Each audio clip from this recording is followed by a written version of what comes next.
से देखा, क्योंकि जनाजा अपनी जगह से हिला तक नहीं था।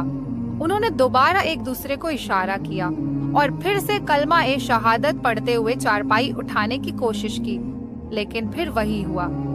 चारपाई अपनी जगह से हिली तक नहीं, बल्कि ऐसा लग रहा था जैसे बहुत से लोग मिलकर भी इसे नहीं उठा पाएंगे। जरीना के शौहर ने बाहर से 2-3 और लड़कों को बुलाया और उनसे मदद करने को कहा। वे लड़के भी आकर जनाजा उठाने लगे, लेकिन अब की बार फिर से वही मामला सामने आया। जरीना की मयत हिल भी नहीं रही थी, बल्कि अब तो ऐसा महसूस हो रहा था जैसे यह मनोवजन की हो गई हो। अब मामला संगीन हो चुका था। वहाँ मौजूद औरतें आपस में बातें करने लगी। अरे मयत इतनी भारी क्यों हो गई? क्या जरीना इतनी गुनहगार थी कि उसके गुनाहों का बोझ उसकी मयत में शामिल हो गया? अब मयत कैसे उठेगी? हर कोई अपने अपने अंदाज में तजुर्बा कर रहा था। जरीना का शौहर भी बेहद परेशान था। वह चाहता था कि लोग इस तरह की बातें ना करें। उसने सबको चुप कराने की कोशिश की, लेकिन वहाँ मौजूद औरतों की जुबान रुक नहीं रही थी। सबके चेहरों पर परेशानी थी, क्योंकि किसी को समझ नहीं आ रहा था कि अब मयत को दफनाने के लिए कैसे ले जाया जाए।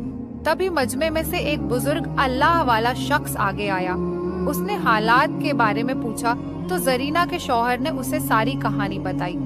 यह सुनकर बुजुर्ग कहने लगे, यकीनन जरीना ने अपनी जिंदगी में कोई ऐसा गुनाह किया है जिसकी वजह से आज यह मामला पेश आ रहा है। जब तक इस मसले को हल नहीं किया जाएगा, तब तक इसकी मयत नहीं उठेगी। याद करने की कोशिश करो कि जरीना अपनी जिंदगी में कौन सा ऐसा काम करती थी जिसकी वजह से ये सब हैरान हो रहा है। बुजुर्ग की यह बात सुनकर जरीना का शौहर सोच में पड़ गया, लेकिन उसे कुछ समझ नहीं आ रहा था कि आखिर ऐसा कौन सा गुनाह हो सकता है जिस पर जरीना की पकड़ हो गई थी।